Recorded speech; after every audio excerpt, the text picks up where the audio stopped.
जी विधायक जी, STP plant को लेकर के आपने प्रेस वार्ता लिए बुलाया है, बताइए। पहले तो आप सभी के माध्यम से मैं समस्त गोला नगर वासियों को बहुत बहुत शुभकामनाएं देना चाहता हूं कि आज हम सभी लोगों के बीच में एक ऐसा प्रोजेक्ट हम सभी लोगों के बीच में आया है जिससे हमारा भविष्य सुधारने के लिए हम सभी लोगों के पास एक बहुत बड़ा अवसर है। ये एसटीपी जो हम लोगों के गोला में बनने जा रही है, जिसे हम सीवेज ट्रीटमेंट प्लांट के तरीके से जानते हैं, इससे हमारे गोला नगर में जल भराव की समस्या तो खत्म होगी ही, साथ ही साथ में हम लोग अपने नगर के इस निकट से निकलती हुई सराइन नदी का भी जीवन उद्धार करने का काम करेंगे। आप सभी लोगों को मैंने पहले भी सूचित करा था कि यह एसटीपी प्लांट हमारे गोला के लिए स्वीकृत हो चुका है और यह 27 करोड़ से लगने वाला प्लांट हम लोगों के गोला को एक नई जीवन दान देने का काम करेगा। हर सावन में या कभी भी बीच में कभी बारिश हो जाती थी तो गोला नगर पूरा जलमग्न हो जाता था, लेकिन आज जहां पर एक तरफ हम लोग गोला देवादिदेव महादेव का शिव कॉरिडोर बनते हुए देख रहे हैं, उन सभी के मध्य में यह एसटीपी प्लांट हमारे गोला के लिए बहुत ही महत्वपूर्ण प्रतीत होता है। और मैं माननीय मुख्यमंत्री जी का, श्री योगी आदित्यनाथ जी का बहुत बहुत तहे दिल से धन्यवाद करना चाहता हूं कि उनकी आशीर्वाद से आज गोला नगर को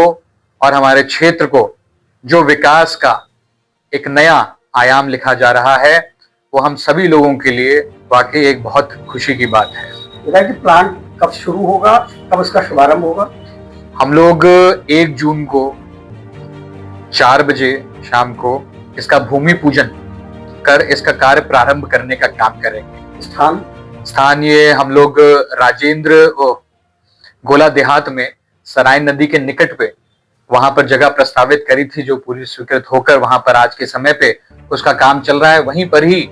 उसका भूमि पूजन कर उसको आगे बढ़ाएंगे। कैसे फंक्शन करेगा? देखिए, एसटीपी प्लांट जो है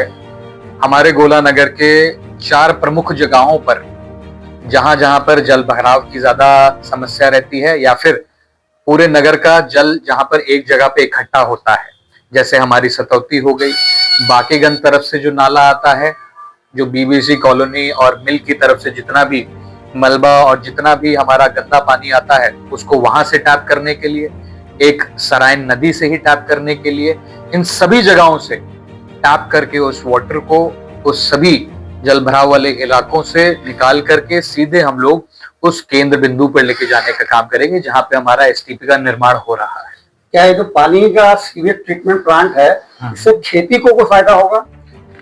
खेती को अवश्य फायदा होगा। जो जल हमारे नगर से निकल के या कहीं न गोला के पीछे से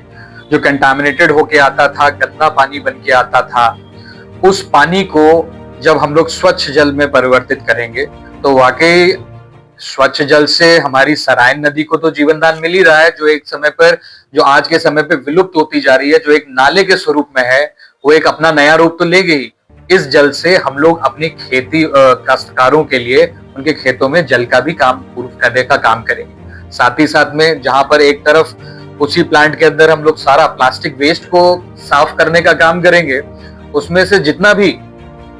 जो बाकी अन्य ऑर्गेनिक मटेरियल होगा वो हमारा खाद के रूप में भी काम करने का काम करेगा। उसी के साथ में इस एसटीपी प्लांट के अंदर ही एक एफएसटी की भी सुविधा हम लोगों के पास उपलब्ध होने जा रही है। एफएसटी सुविधा ये है, जैसे जो हमारे घरों में, जो हमारे नगरीय क्षेत्र में जितने भी घर बने हैं, उनके यहाँ पे जितने भी सेप्टिक टैंक्स होते हैं, उन सब लोगों को हम लोग इकट्ठा करके कहीं जगह पे ऐसे निकालने का काम करते थे। आज के समय पे उस एसटीपी प्लांट के अंतर्गत जो एफएसटी प्लांट हम लोग साथ में लगाने का काम कर रहे हैं, उसको भी हम लोग ट्रीट करने का काम करेंगे। सब एकत्र करके उसको भी ट्रीट करके उसको भी हम लोग में काम करेंगे। बताइए, कई जगह ड्रेनेज सिस्टम जैसे चौक रहता है या पक्का निर्माण हो जाता है, क्या ये रोड़ा तो नहीं बनेगा इसमें? देखिए, ये बहुत महत्वपूर्ण बात है। ड्रेनेज सिस्टम गोला जिस तरीके से हम लोग जानते हैं, आज के समय पे पुराने शहरों पे ही मैं गिनूंगा। आसपास का गोला का जिस तरीके से विस्तार हो रहा है, वो एक तरीके से अब प्लान्ड वे में हो रहा है, जहां पर सड़कें भी हम लोग पहले से मुहैया कराते हैं, उसी के साथ साथ में विद्युत व्यवस्था के लिए भी एक नया नियम लाया गया है कि जो भी प्लॉटिंग करेंगे या फिर जो भी लोग करेंगे उनको पहले से ही सारी सुविधाएं देने की जरूरत होगी। पहले ये सारे नियम कहीं ना कहीं दरकिनार कर दिया जाते थे या फिर अनदेखी करी जाती थी। उस स्थिति में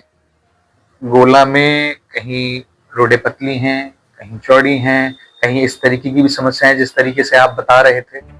और इन सभी समस्याओं के बीच में जब कभी हम जो पुराने घर के होते हैं उनसे हम कहें कि तोड़ने की जरूरत है, कि आपको ध्वस्त करना पड़ेगा, हटाना पड़ेगा, तो दुख हम लोग को भी होता है और जो घर में रहने वाले परिवार है उनको तो दुख होता ही है। उन जगहों पर ये एसटीपी प्लांट जिनकी हम बात कर रहे हैं ये सबसे ज्यादा महत्वपूर्ण कोशिश होते हैं। सारा मलबा निकलकर एक जगह पर ही एकत्रित हो जाए, जितना भी केंद्र बने हुए इलाके हैं जहाँ पे जल भराव होता है वहां से निकल के सब एक जगह ट्रीटमेंट हो जाए और सारा जल निकाल दिया जाए, इससे अच्छी सुविधा हो नहीं सकती है। जी।